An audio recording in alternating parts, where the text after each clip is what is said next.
అమ్మా, నాకు ఈ పెళ్ళి ఇష్టం లేదు అని చెప్తే వినరే. నేను ఈ పెళ్ళి చేసుకోను. మీకు ముందుగానే చెప్పాను. నాకు వినయ్ అంటే చాలా ఇష్టం.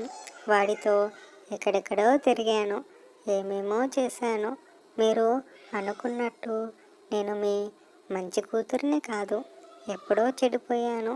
ఇప్పుడు నాకు 2వ నెల కడుపు. ఆ విషయం కూడా తెలుసు నీకు.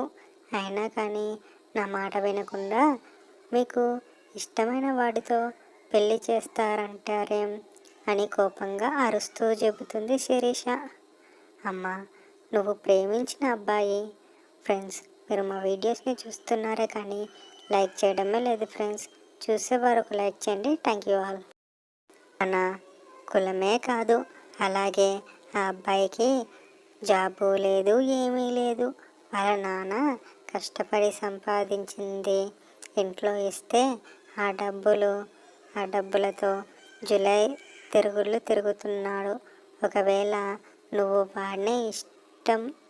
వాడే ఇష్టం, వాడితోనే ఉంటాను అంటే మేము పెళ్లి చేస్తాము.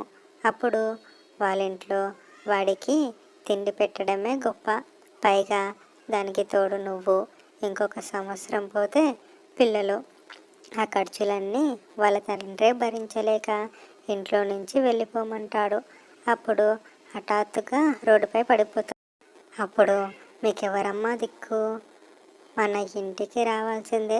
అప్పుడు మేము చూడాల్సిందే. ఇంకెవరు చూస్తారు చెప్పు? అదే ఇప్పుడు నేను చూస్తున్న సంబంధం చేసుకున్నావంటే సంతోషంగా అత్తారింట్లో కాళ్ళ మీద కాళ్ళు వేసుకొని ఉండవచ్చు. మీ నాన్నగారికి చాలా దగ్గర బంధువులట. మంచి గవర్నమెంట్ జాబ్ చేస్తున్నాడు అబ్బాయి. నెలకి ₹1,00,000 పైగానే జీతం. పైగా ఇంట్లో 2 పని వాళ్ళు ఉన్నారు. మీ అత్తగారు, మీ మొగుడు ఇద్దరిని చూసుకుంటే సరిపోతుంది. ఎలాగో మీ మామగారు లేరు, వాళ్ళిద్దరినీ చూసుకోలేవా అమ్మా అని తల్లి అరుస్తూ చెబుతుంది. అమ్మా, నాకు వినయ్ అంటేనే ఇష్టం. నేను వినయ్నే ప్రేమించాను. పెళ్లి చేసుకుంటాను. అది కాదని నువ్వు పెళ్లి చేసావంటే నేను ఇంట్లో నుంచి వెళ్ళిపోతాను అని కోపంగా అంటుంది శిరీష. ఆ మాట విన్న తండ్రి వెంకటేశ్వర్లు, నిన్ను 20 సంవత్సరాలు పెంచి పోషించింది నీకు ఇష్టం వచ్చిన వారితో వెళ్ళిపోవడానికి కాదమ్మా. మా మాట విను. బాధ్యతగా నిన్ను చూసి మేము చేసే పెళ్లి చేసుకుంటే సంతోషంగా ఉంటావు. అది కాదు అని ఇంట్లో నుంచి వెళ్ళిపోయావంటే ఆ వినయ్తో రోడ్డు పాలు పడాల్సిందే విను అని కోపంగా తండ్రి అంటాడు. అయినా కానీ శిరీష ఆ మాట వినకుండా, నాకు వినయ్ అంటేనే ఇష్టం నాన్న.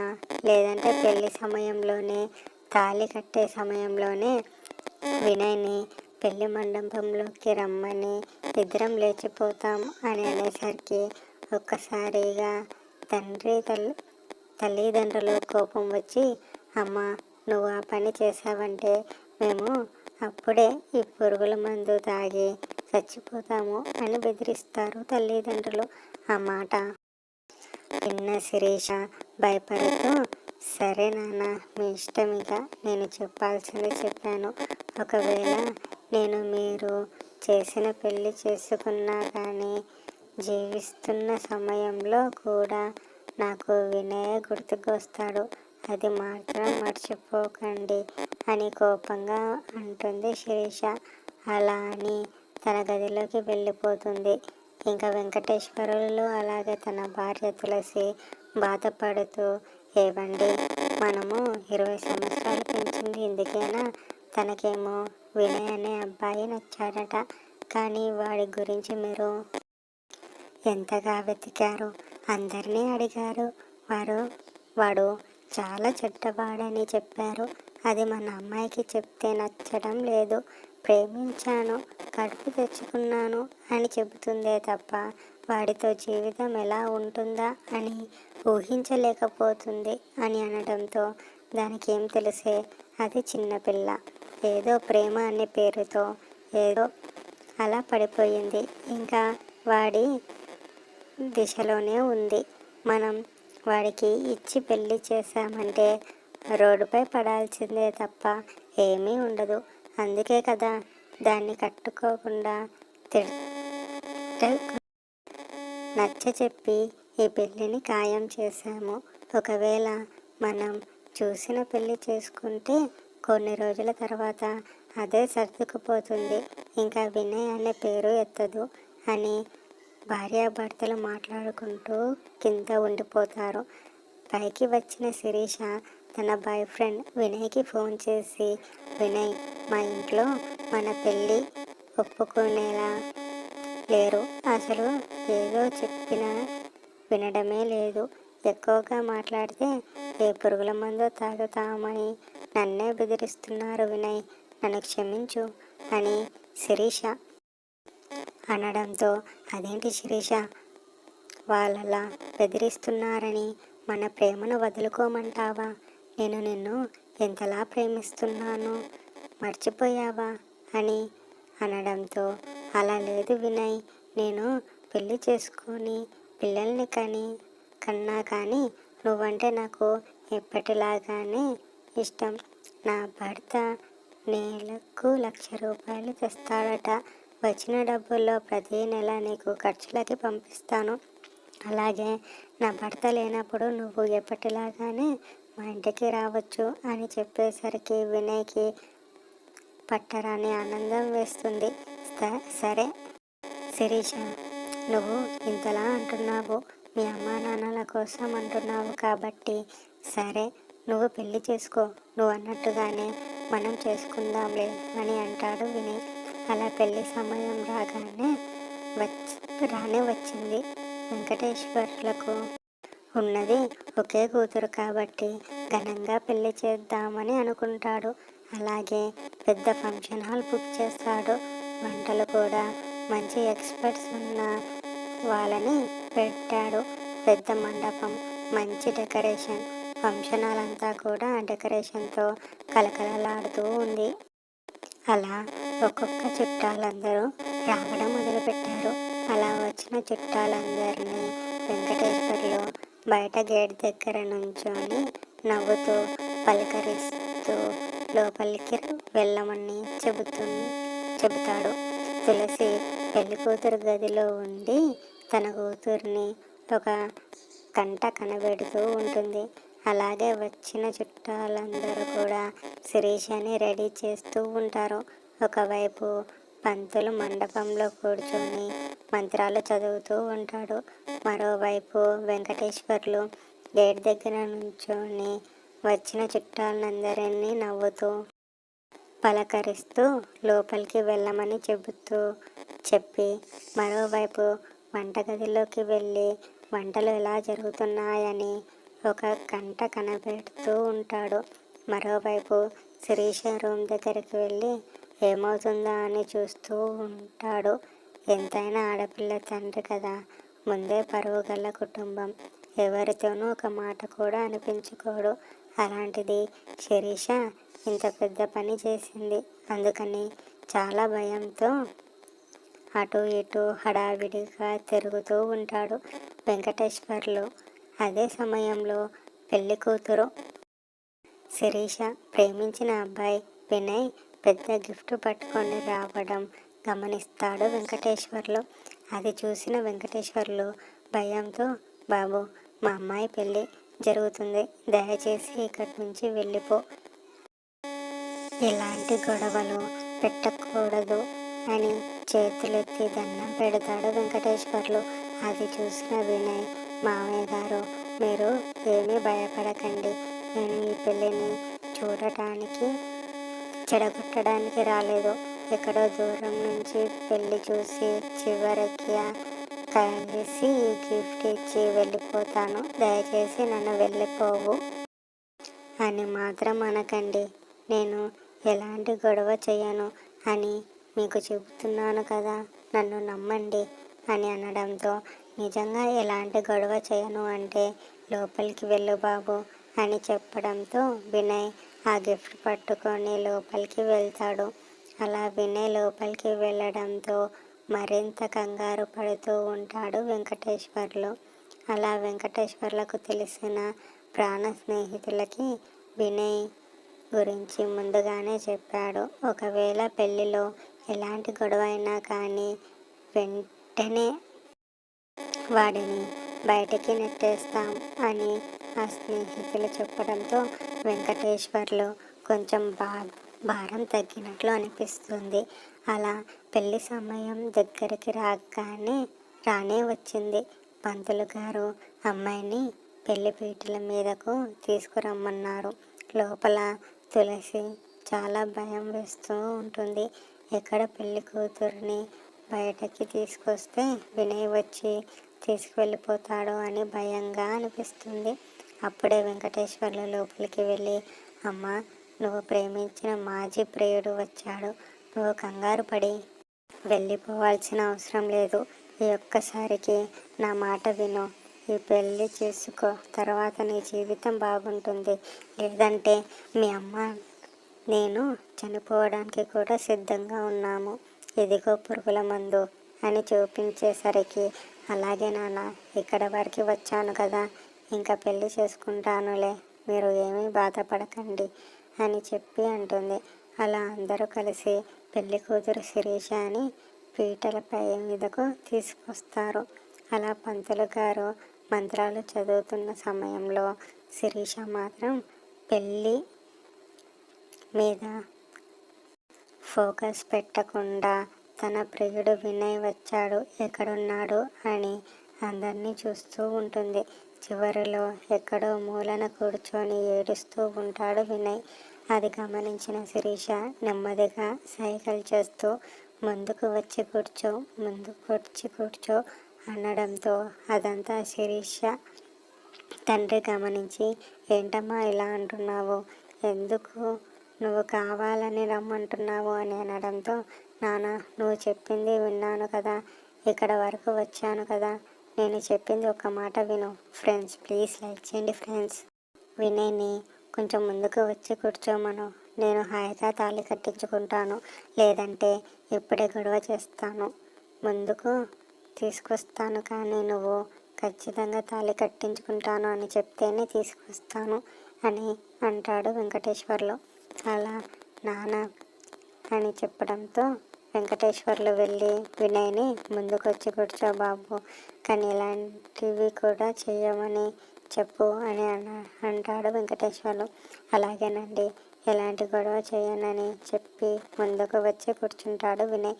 ఫ్రెండ్స్, ప్లీజ్ లైక్ చేయండి ఫ్రెండ్స్. మీ లైక్ మాకు సపోర్టివ్గా ఉంటుంది, కొంచెం అర్థం చేసుకోండి ఫ్రెండ్స్. అలా పెళ్ళి ఘనంగా జరుగుతుంది. వినయ్ కూడా ఎలాంటి గొడవ చేయకుండా నిశ్శబ్దంగా కూర్చుంటాడు. శిరీష కూడా ఎలాంటి గొడవ చేయదు. అలా తాళి కట్టే సమయానికి వినయ్ ఏడుస్తూ ఉండడం గమనించిన శిరీష కూడా ఏడుస్తూ ఉంటుంది. అలా పెళ్ళైపోయి అందరూ ఫోటోలు దిగుతున్న సమయంలో వినయ్ కూడా వెళ్ళి శిరీషకి గిఫ్ట్ ఇచ్చి అందరి ముందు సెకండ్ ఇస్తాడు. కావాలని దగ్గరగా నుంచొని ఉండడం గమనించిన పెళ్ళి కొడుకు బహుశా శిరీష స్నేహితుడేమో అని అనుకుంటాడు. అలా పెళ్ళైపోయి శిరీష, నన్ను మర్చిపోవు కదూ అని 2 మాటలు చెప్పి అక్కడి నుంచి వెళ్ళిపోతాడు. అలా పెళ్ళి ఘనంగా బాగానే ఉంటుంది. ఎక్కడి వాళ్ళు అక్కడికి వెళ్ళిపోతారు. శిరీష అని పెళ్ళి కొడుకు అరవింద్ తన ఇంటికి తీసుకొని వెళ్ళిపోతున్న సమయంలో శిరీష తల్లిదండ్రులు చాలా ఏడుస్తారు.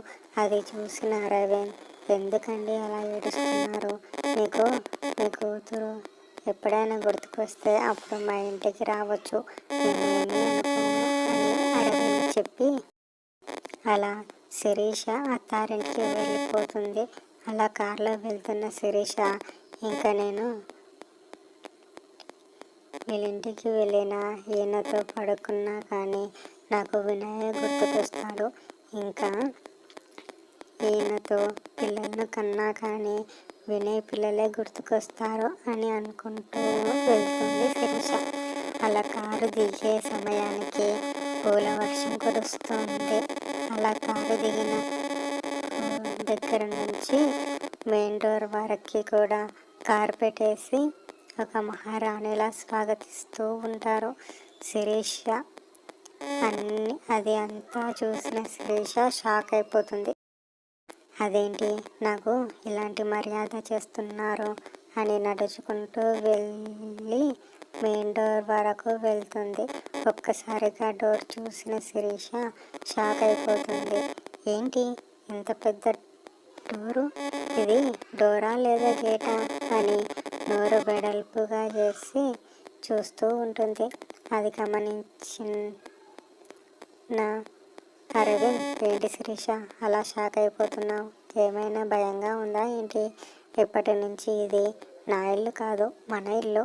నువ్వు ఇందులో మహారాణిలా ఉండొచ్చు అని ఒక్కసారిగా దగ్గరికి తీసుకుని చెబుతాడు అరవింద్. అది చూసిన శిరీష సంతోషం వేస్తుంది. అందుకేనేమో మా అమ్మ నాన్నలు పెళ్లి చేసుకో అని చెప్పింది.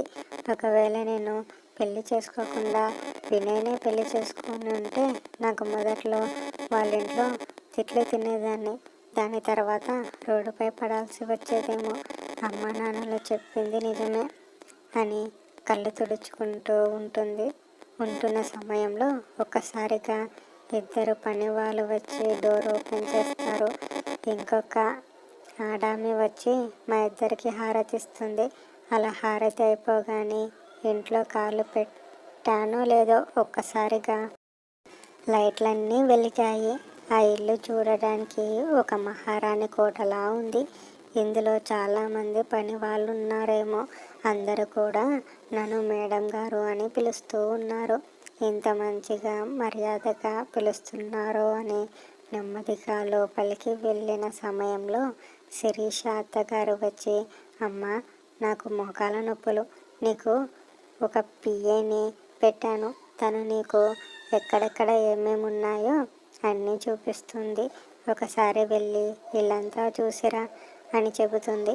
అలా పిఏ శ్వేత త్వరగా రా, మా కోడలుకి ఇల్లంతా చూపించు అని అనడంతో శ్వేత వచ్చి శిరీషకి, హలో మేడం, నేను మీ పిఏ శ్వేతని, మీకు ఏది కావాలన్నా నాతో చెప్పండి అని అంటుంది శ్వేత.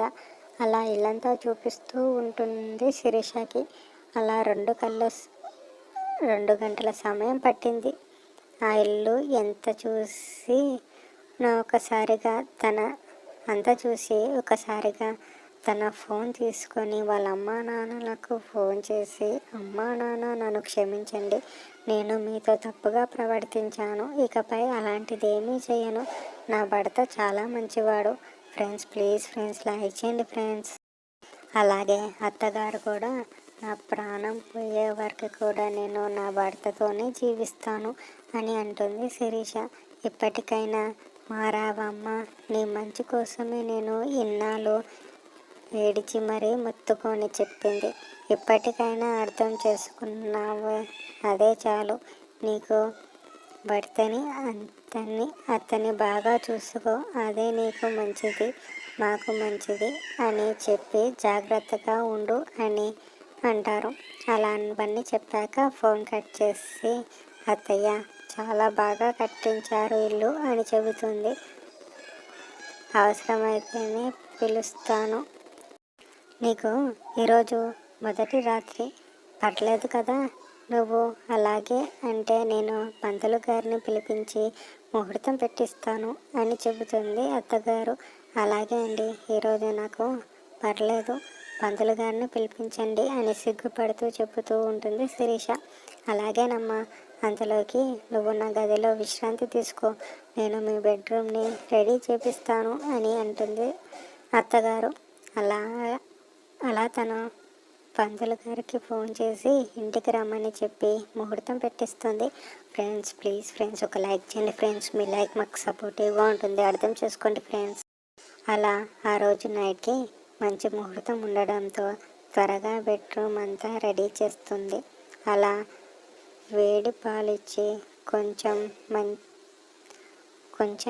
మా వాడికి ఏమీ తెలియదు, జాగ్రత్తగా చూసుకో అని పెద్ద వాళ్ళందరూ కూడా శిరీషకి చెబుతారు.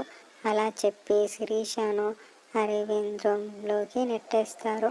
అలా శిరీష సిగ్గుపడుతూ అరవింద్ వైపు చూస్తూ నవ్వుతూ ఉంటుంది. అది చూసి అరవింద్, ఏంటి అలా నవ్వుతున్నావు అంటే, ఏమీ లేదండి, ఇందాక మీ వాళ్ళందరూ కూడా నన్ను రెడీ చేస్తున్నారు. ఆ సమయంలో నాకు కొన్ని మాటలు చెప్పారు. అది వింటుంటే నాకు నవ్వు వస్తుంది. అదేంటి, నా గురించి ఏం చెప్పారు అని అరవింద్ అడగడంతో, అదేమీ లేదండి, మీరంట ఇంకా చిన్న పిల్లవారంట, మీకు ఏమీ తెలియదంట, అందుకని నన్ను మిమ్మల్ని జాగ్రత్తగా చూసుకో అని నాకు చెప్పి పంపించారండి. ఇంత వయసు వచ్చినా పెళ్లి చేసినా కానీ మీరు ఇంకా చిన్న పిల్లవారు అని అంటుంటే నాకు ఆపుకోవడం లేదండి అని నవ్వుతూ ఉంటుంది శిరీష. అది చూసిన అరవింద్, నేను చిన్న పిల్లవాడినా? అది ఈ నైట్ గడిచాక ఆ మాట నాతో అని చూడు, చిన్న పిల్లాడినో కాదో నీకే తెలుస్తుంది అని చెప్పి లైట్లన్నీ ఆపేసి ఇద్దరు కూడా సగం సగం పాలు తాగేసి బెడ్పై ఒకసారిగా శిరీషను నూకేస్తాడు. ఏంటండి, ఇప్పుడే కదా మీరు మీ వాళ్ళు నిన్ను చిన్న పిల్లవారు అన్నది, అప్పుడే మీరు ఇలా మృగంలా ప్రవర్తిస్తున్నారే, నేను ఎక్కడికైనా పారిపోతాను అనుకుంటున్నారా ఏంటి అని శిరీష నవ్వుతూ ఉంటుంది. అలా ఇద్దరు సంతోషంగా పని మిగించుకుంటారు. అలా శిరీషకి వినయ్ గుర్తుకు రాకుండా పోతాడు. ఇంక పైన మళ్ళీ ఎప్పుడైనా గుర్తుకొస్తాడేమోనని నెంబర్లు కూడా మార్చేస్తుంది శిరీష. అలా శిరీష ఇద్దరు కలిసి సంతోషంగా వాళ్ళ జీవితాన్ని ముందుకు సాగిస్తూ ఉంటారు. ఫ్రెండ్స్, మీరు మా వీడియోస్ని చూస్తున్నారే తప్ప లైక్ చేయడమే లేదు ఫ్రెండ్స్. చూసే వాళ్ళకు లైక్ చేస్తే మాకు సపోర్టివ్గా ఉంటుంది ఫ్రెండ్స్. కొంచెం అర్థం చేసుకొని చూసేవారైనా కనీసం లైక్ చేస్తే మాకు సపోర్టివ్గా ఉంటుంది. అర్థం చేసుకొని ఒక లైక్ వేయండి. Thank you all.